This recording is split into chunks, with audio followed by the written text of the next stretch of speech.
Hey,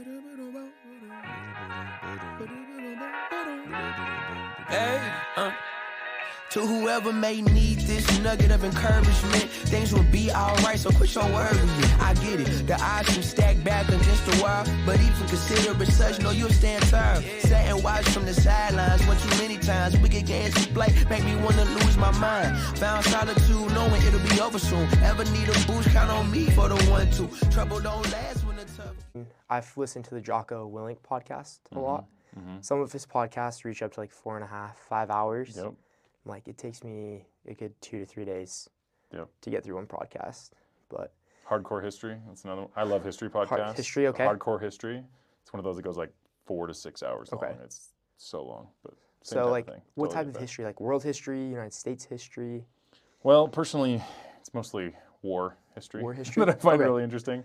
So like World War I, World War II, Revolutionary War, Roman Empire overall, because they were always at war. Right. Greek history is always fascinating to me because the Greek phalanxes and all the war stuff there. Okay. But then it doesn't matter, pretty much any time period. I mean, like Alexander the Great, awesome, super interesting.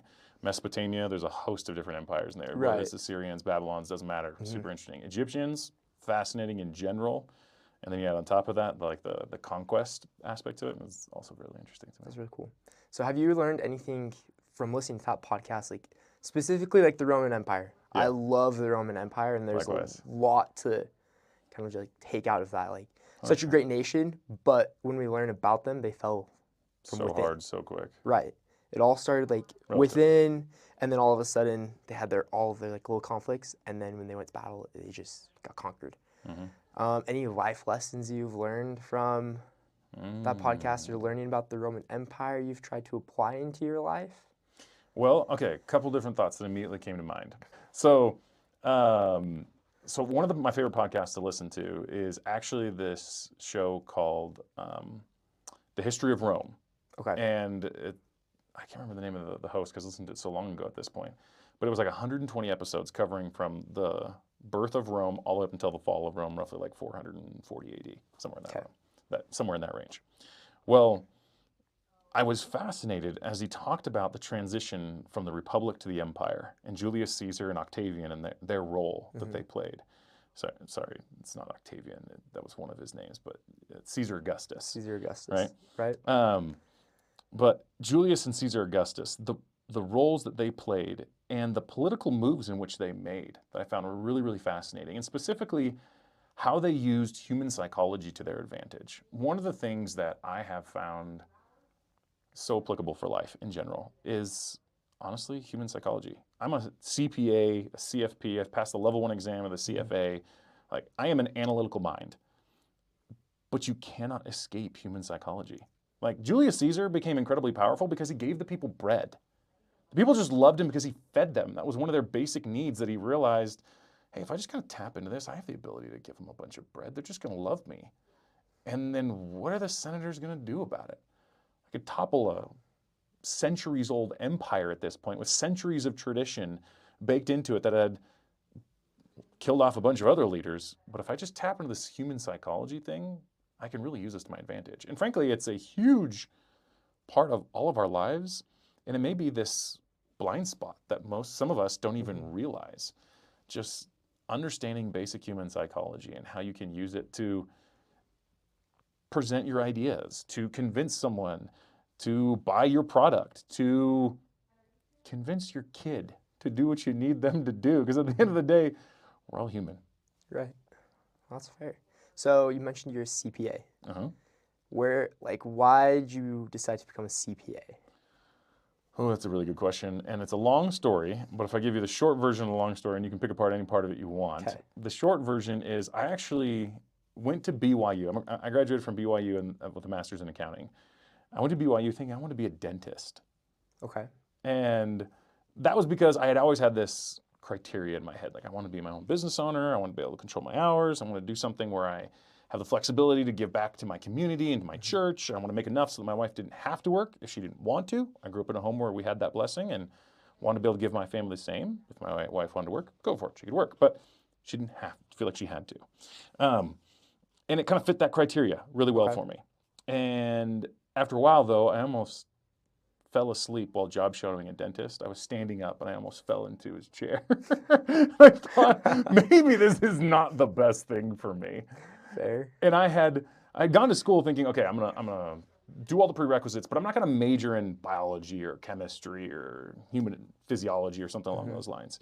All the stereotypical med school and dental school degrees. Instead, I want to major in something that will be useful for me later. And so naturally, I thought of business because I wanted to own my own business.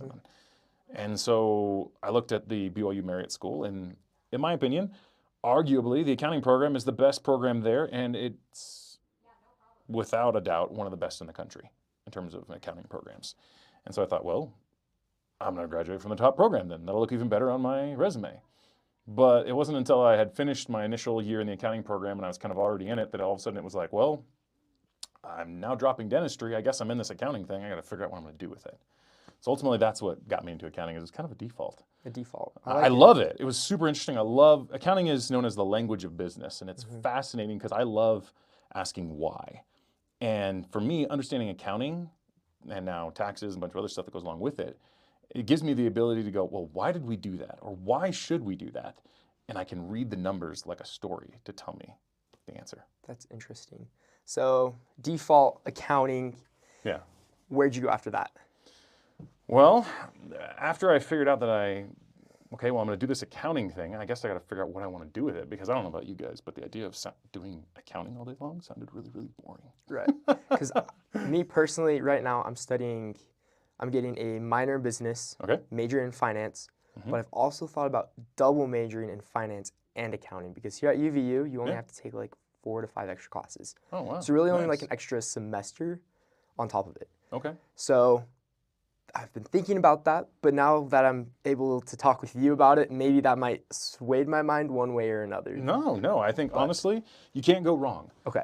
There used to be a joke in the accounting program at BYU, and I'm sorry if there's any BYU finance people that are listening to this, but there used to be a joke that we could do what the finance people can do, but the finance people can't do what we can do in accounting. That's fair. Now, in hindsight, I look back, and that's not exactly fair to our finance friends. There's a lot of interconnectedness. There's just emphases, I'd say. But then again, like what I do in taxes, no finance guy's gonna do what I do in taxes. With that said, how did I get to where I'm at? Well, the short answer is I had to figure it out. So I just started moving forward, and I started just networking with people like crazy. I knew I didn't want to be just some corporate accountant. I wanted to do something, again, that fit that criteria. Own my own business, serve people every day, flexibility to serve in my church and my community, provide enough for my family that my wife wouldn't have to work. Okay, well, I got my criteria. Let's find something that fits the criteria. And went to a bunch of different events, and I met a guy by the name of Michael Phelps. Actually, no relation to the swimmer. Okay. But he's an awesome guy based out of Southern California. Mike, if you're listening to this, thank you. All these years later, it's probably 15 years ago that I was in this meeting. It was actually an investment banking club meeting. And I have no interest in investment banking, but Mike's background is that he was a CPA, and he had transitioned into wealth management and worked for Merrill Lynch, a branch of Bank of America, for a while. And then had gone out and started his own firm. And as I listened to him talk, I was like, that sounds really, really cool. I think I want to do that. That fits all my criteria, kind of meshes with some of these things I kind of found along the way that I really like. I got to explore that more. So I picked his brain a bunch, decided to actually take some finance classes. I took an MBA level finance class, investment finance class. I took a personal finance class. And by the end of all of that, I was like, okay, yeah, this is what I love. I love not just asking why, but why do people do what they do to make money? And how is it that that is making them money? How can we take those same exact lessons and then apply them to our own lives to help us create wealth? How can we get from point A to point B where we want to be financially faster, even if we don't have tons and tons and tons and tons of money? So, like, to me, that was fascinating, understanding that whole world of personal finance. But during this journey, I was just kind of moving forward. I'd accepted a full-time job offer with Ernst & Young, one of the 4 largest accounting firms in the world. And so suddenly I was in public accounting as an auditor, not doing anything related to this world of personal finance, investing, and having to figure out how the heck do I get out of it. And that was a whole other 2.5-year journey to get out of it and get into the wealth advisory space. Nice. That is definitely an interesting path. But I like a few things you mentioned there. You just move forward and networking. So have you been using networking since you met, remind me his name, the U.S. Bank guy. Oh, Mike Phelps? Michael Phelps. Yep, Michael Phelps. Honestly, I've been using networking my entire career. Okay. Everything from my job that I have currently to how my business grows today, in large part grows off of networking and referrals. Yeah, do I use organic and paid marketing, all that sort of stuff? Yeah, totally. But I'll admit a good chunk of it grows off of just straight network referrals. I like that. Network referrals is something, I find important in life. But as you've been networking, as you've been growing your company, what do you do today? Like, what do you do to help people today? What do I do to help people? Yeah. So are you asking me in terms of my day job, or are you asking me in terms of my hustle? Because those are two different things. Well, let's start with your day job, then we'll jump into your hustle. Okay, fair enough. So by day, I work for Ernst & Young, one of the 4 largest accounting firms in the world, in their private client services practice. Okay. Effectively, we serve centimillionaires and billionaires, helping them do get their taxes done, as well as do strategic tax planning and wealth planning with their other advisors on their team. Okay, so that's like your daily life. You just, you go in there, you look at taxes, their personal accounts, see how everything's running. Yep. And then when you mention planning for the future, what does that look like? Well, in certain ways, it doesn't look much different than a lot of us. And in other ways, it has a lot of extra zeros and can be very, very different. So like, for example, sometimes it's something as simple as just, hey, I want to give XYZ to my kids. How do I do it? What's the best way?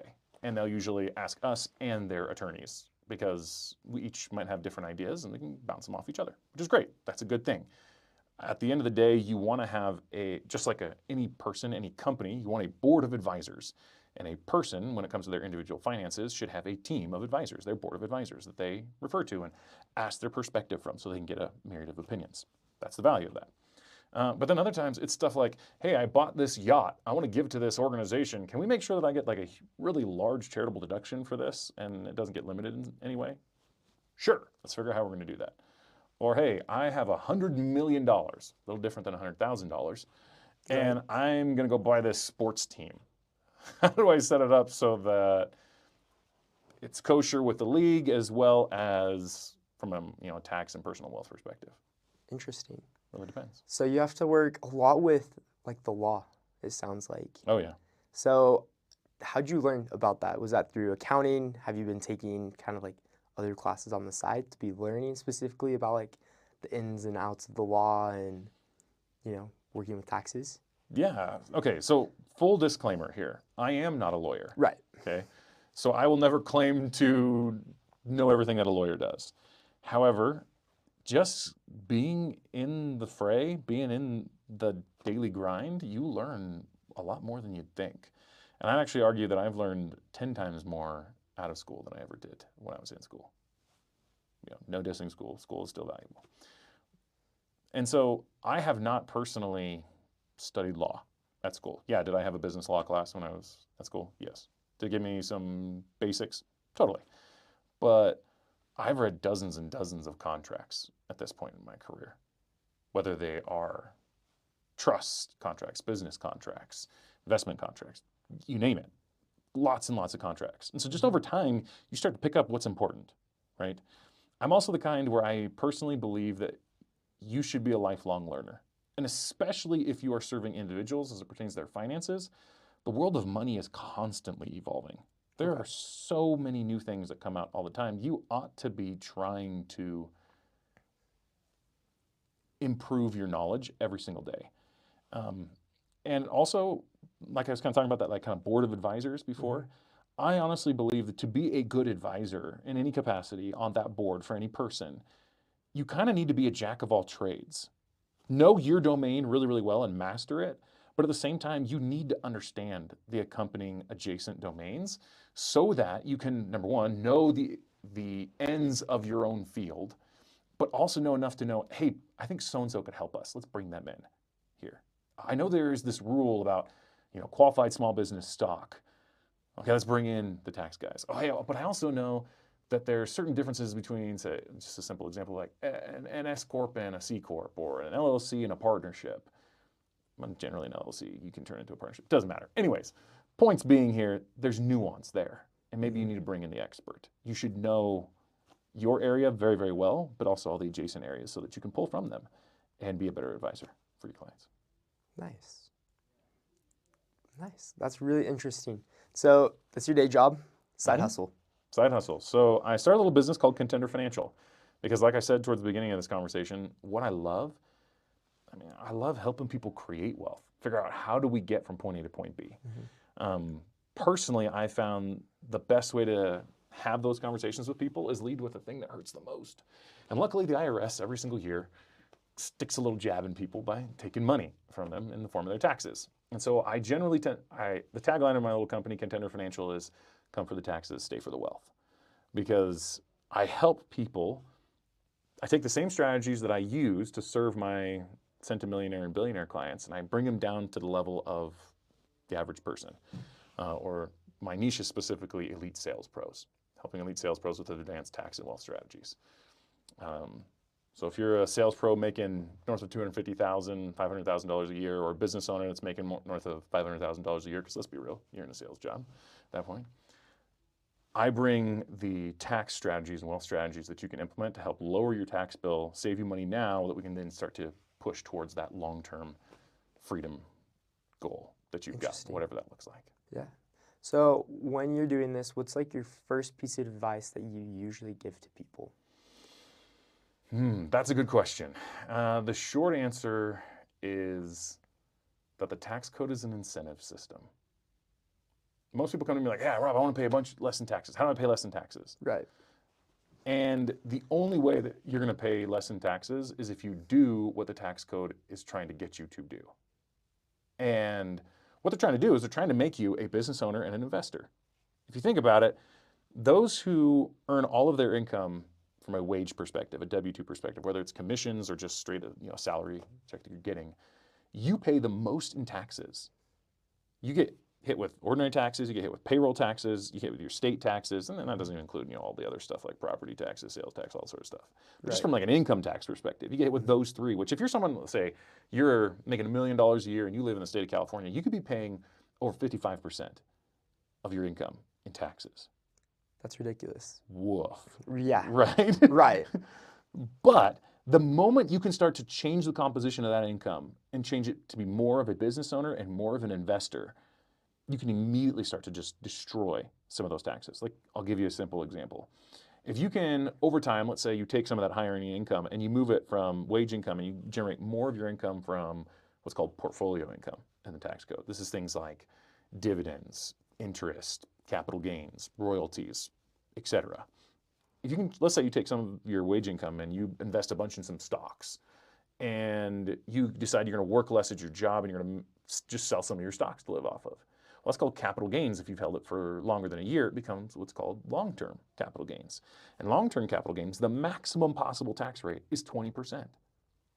If you're getting taxed previously at a federal level at, say, 37% plus the 7.3% in employment taxes, so 43%, let's just say, to round the numbers and make it easy for us.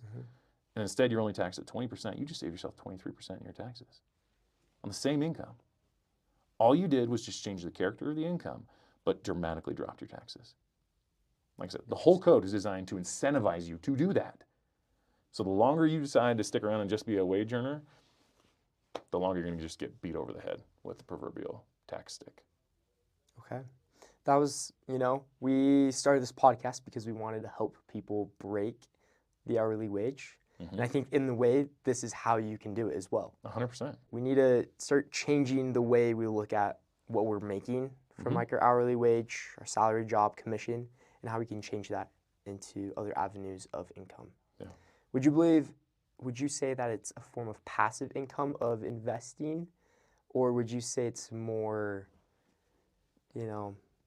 hands-on? When you say it, what do you mean by it? I guess a form of passive? All over, like all around, just investing. Well, there's 50 shades of investing out there, honestly. There's some that are far more passive and some that are far more active. But I would actually argue that most forms of investing require you to have some form of active involvement. Now, passive income is actually a specific type of income in the tax code. So there's a little bit of nuance to that. which usually is a little bit different than most people think of when they say, I want passive income, right? But to answer your question directly, I think that most investments have active involvement in them. Okay. Like even something as simple as, like, hey, I own some rental properties. Great. Yes, you have tenants that are paying you income. It's in certain ways passive. That's fantastic. But if you're the one managing them and in charge of them, you still have to deal with your tenants if they have issues. You still gotta, as the phrase goes, you have toilets, tenants, and trash that you gotta deal with.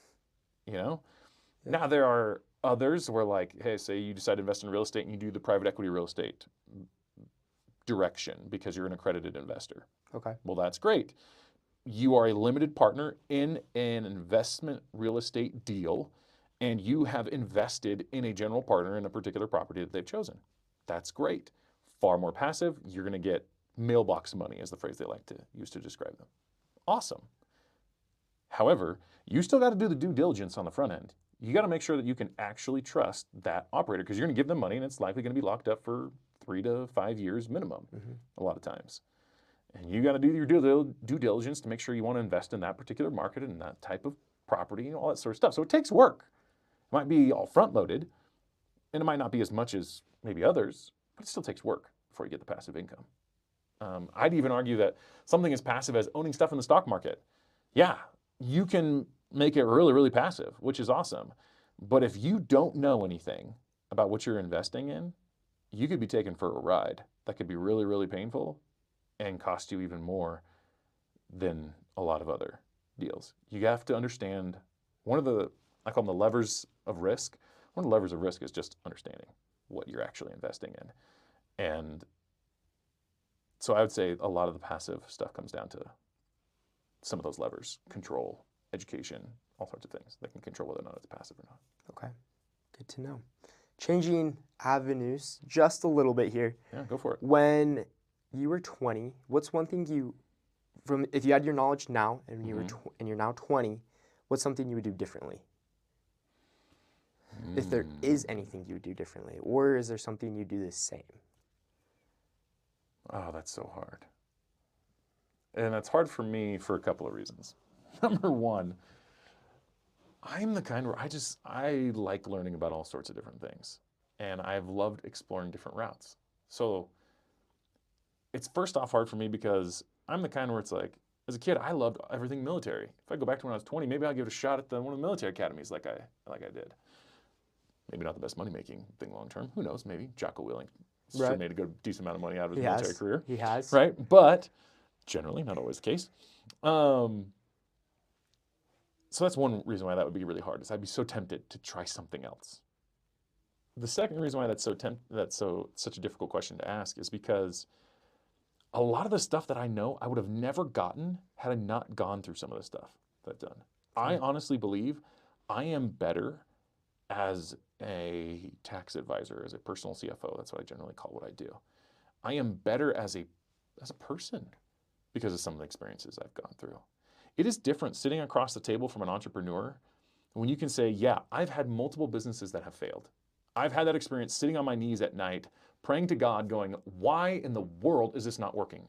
I am doing everything in my power, and yet it still is failing. I don't know what else I could do. Right? That's very different. Right. Than just like, hey, yeah, I'm sitting here, please do these things. I know all these different strategies. Right? Like, it's just totally different.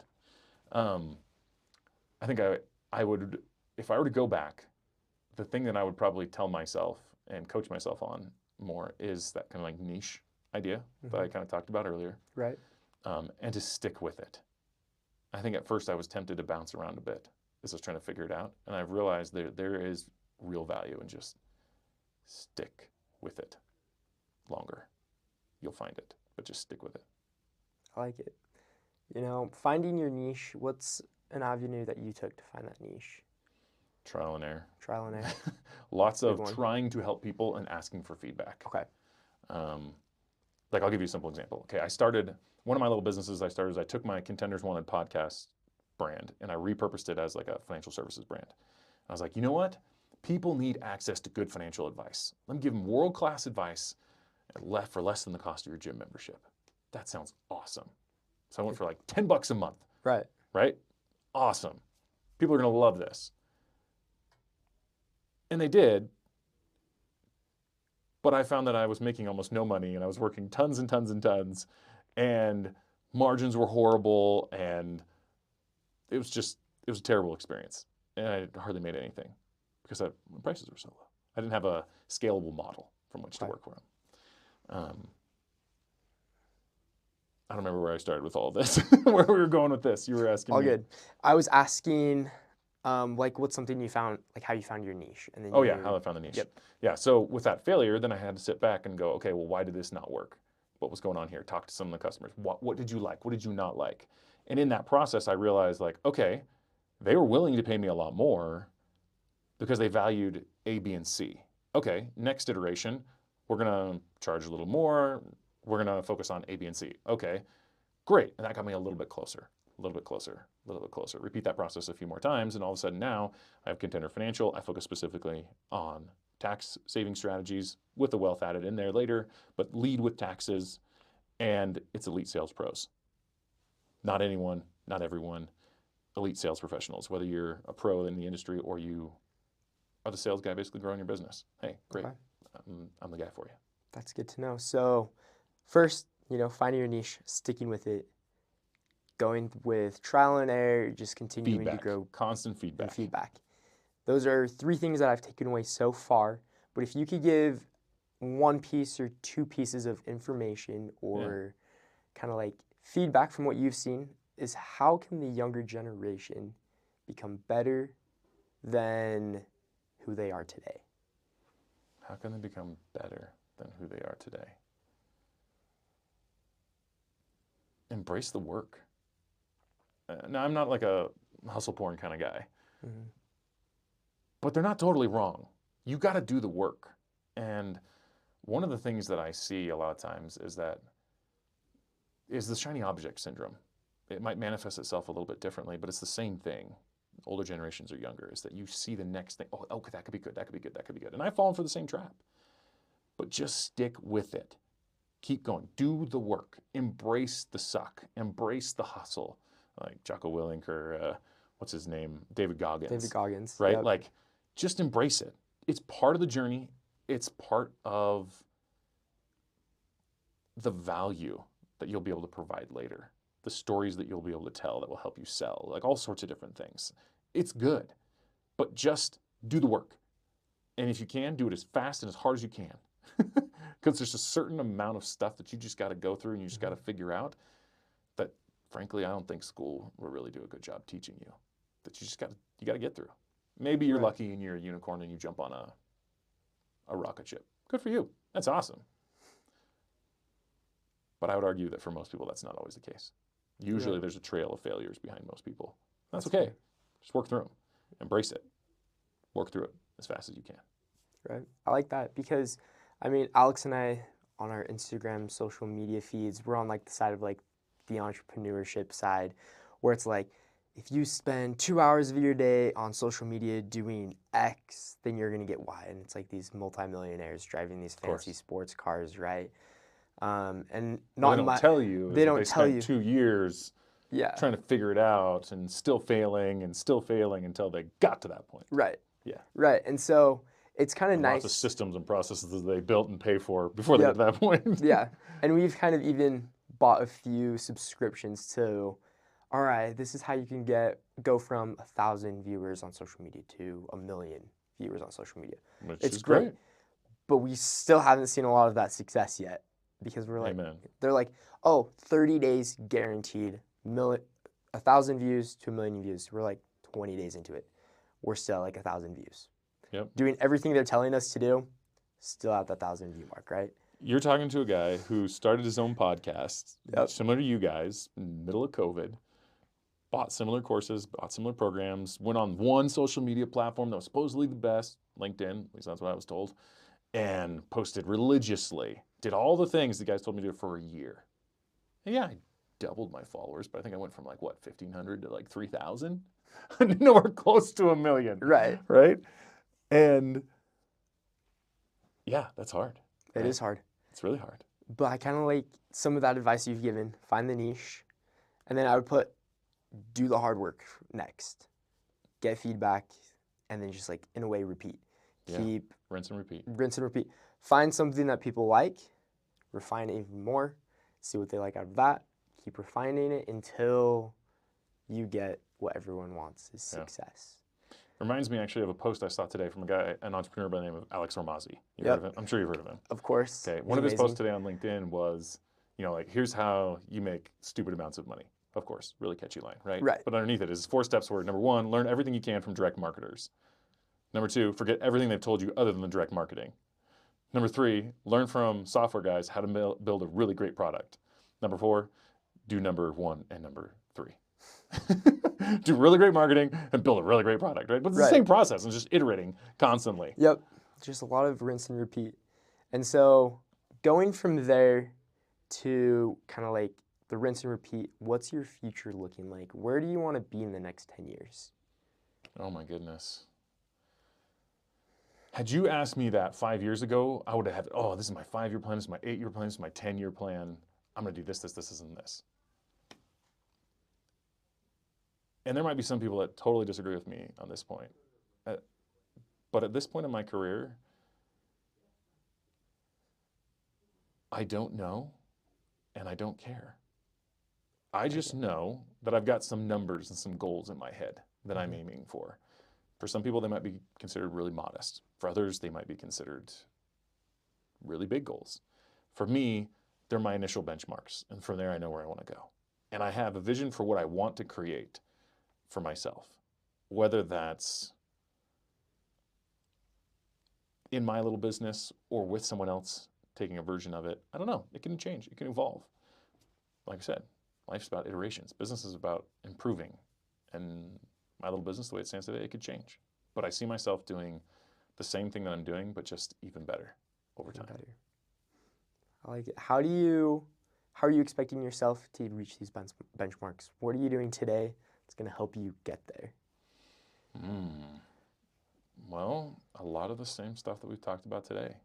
Like, I continue to learn. Like one of my personal philosophies, and those courses like you mentioned, right, on social media, maybe that one doesn't get you to 1 million, but you learn something from it that's valuable, that you can implement.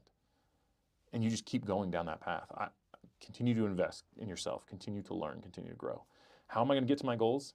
Well, continuing to learn, continue to do the work, embrace it. There's a reason why a lot of my friends and family look at me like I'm a little weird. And I kind of like it. It's because I'm willing to stay up till 1 o'clock in the morning hustling on my little thing after I spend 8 hours a day working on my day job. Now, granted, I try to set boundaries and help make sure my family knows that I love them and I'm there. But like once my wife's asleep, sometimes that's like the best time. Or like early in the morning before my kids wake up, I'm grinding. Like I woke up at 5 a.m. multiple times in the course of the last couple of weeks just because I want to work on my stuff. And my mom would be like, Rob, you need to get more sleep. I'm like, no, because I'm too excited, too pumped. I see what could be. I got a little taste of the glory, to quote Nacho Libre. Yeah. Right. But I want more. And I'm willing to do the work, so do the work. I don't know, hopefully that answers that question. I like it. Yeah, it definitely does. What is an aspect of your life where, or I guess, let me rephrase this. You've mentioned a lot about learning and investing in yourself. Yeah. What's one way you learn best? Where are you finding this information? Where are you gaining this knowledge? Is it books, videos, networking, talking to people? Like, what is it for you? It's the short answer. That's a good answer. I mean, yes. I mean, I learned in school that I learned best by doing. So practice exams were the best for me. I just would do dozens and dozens of exams and ask myself, questions and ask myself, okay, why did I get that one wrong? What was wrong here? And then go figure it out, right? In life, to me, to some extent, is kind of that. Like if I buy a course on social media, on LinkedIn, for example, great. I'm going to learn it and try and go do it, fail, figure out what I did wrong, go back to the course, figure out what I did wrong, and try to keep iterating and repeating, right? That process of learn, apply, fail, repeat, you only fail so many times until it starts to actually work.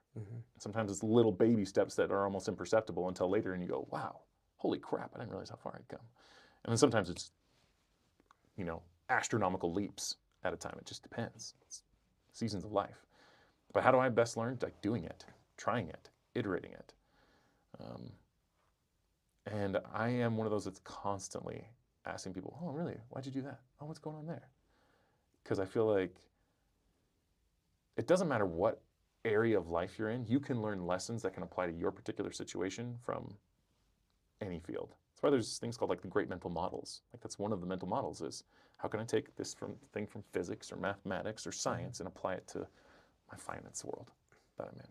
I like it. You know, it's going back to where we first started, the Roman Empire. History. Learn history, right? Yeah. But you mentioned how Augustus Caesar and Julius Caesar, they tapped into the human psychology. Yeah. And you just did that again of why did this person do X? Why did I do X? Mm-hmm. Now let's go back to the book, to the video, understand it, do it again. Yeah. And I mean, that's impressive. Because I find, you know, you're kind of talking a little bit about your life, your aspects of like what you've done, the way you learn. And I just see little bits of like me in there, of being like, my thought process the last few weeks is, why do I want to be successful? And it's kind of similar to like I guess you had like 5 pillars, like your family. You don't want your wife to work. If she wants to work, great. Yeah. You know, she doesn't need to. You know, helping people. That's something that I've been really trying to strive to build my life on is I want to give people something worth working for. Or I want to help people to become the best version of themselves. Yeah. Because as you're helping people, you learn with them. 100%.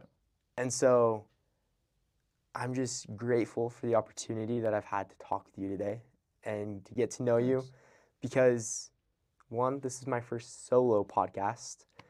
Oh, really? That's It's exciting. my first solo podcast, which You has did been great. great. Appreciate it. There's a few different things I can work on, but hey, that's why we do this. Yeah. Because if you're not learning and you're not growing, you know, you really can't become the best version of yourself. And we've been working on a book club, we call it. We release one a week on Atomic Habits. After this, we're going to work on chapter 4. But something in there, it's like you need to understand and be aware of Great what book, you're by the way. doing, right? Because if you're not aware of what you're doing, then how can you change that habit? How can you change that outcome? So you are very self-aware, and I'm Well, thank you. very I self-aware have about your worked on life. that a lot because I realized a while back that I was not. Yeah, So thank you. That's very kind of you to say that. of course. Thank you for being on our podcast today. I hope we can stay in touch.